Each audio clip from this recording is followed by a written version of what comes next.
दुनिया पर 324 trillion dollar का कर्ज है, लेकिन ये कर्ज है किसका? और सबसे बड़ा सवाल, ये कर्ज हम किसे चुका रहे हैं? इंसानों को या किसी इनविजिबल सिस्टम को?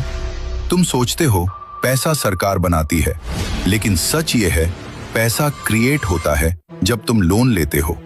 बैंक तुम्हें पैसा देता नहीं, बस एक नंबर लिख देता है और उसी नंबर पर तुम पूरी जिंदगी काम करते रहते हो। यानी पैसा असली नहीं है, लेकिन तुम्हारी मेहनत असली है। तुम लोन लेते हो, इंटरेस्ट बढ़ता है और सिस्टम चाहता है कि तुम कभी फ्री ना हो पाओ, क्योंकि अगर तुम फ्री हो गए तो सिस्टम कोलैप्स हो जाएगा। और अब सिस्टम नेक्स्ट लेवल पर जा रहा है। डिजिटल करेंसी CBDC, एक ऐसा पैसा जो तुम्हारे हाथ में नहीं बल्कि सिस्टम के कंट्रोल में होगा। आज तुम कैश से कुछ भी खरीद सकते हो, कोई नहीं जानता, लेकिन CBDC में हर ट्रांजैक्शन ट्रैक हो सकता है। तुम क्या खरीदते हो, कहां जाते हो, किसे पैसे भेजते हो, सब रिकॉर्ड हो सकता है। और अगर रूल्स सख्त हुए तो तुम्हारा पैसा लिमिट हो सकता है, एक्सपायर हो सकता है या फ्रीज भी हो सकता है। मतलब पैसा तुम्हारा है, लेकिन कंट्रोल तुम्हारा नहीं। सब रिकॉर्डेड होगा।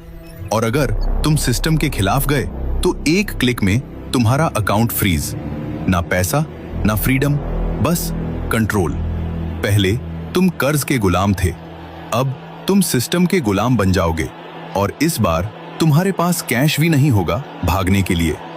लेकिन असली सवाल अभी भी बाकी है, क्या ये सब इंसानों ने बनाया है या हम पहले से ही किसी इनविजिबल कंट्रोल सिस्टम में जी रहे हैं?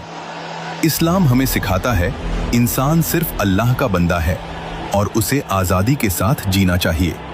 लेकिन अगर एक ऐसा सिस्टम आ जाए जहां तुम्हें वही करने की इजाजत हो जो सिस्टम चाहे, तो क्या वो असली आजादी होगी?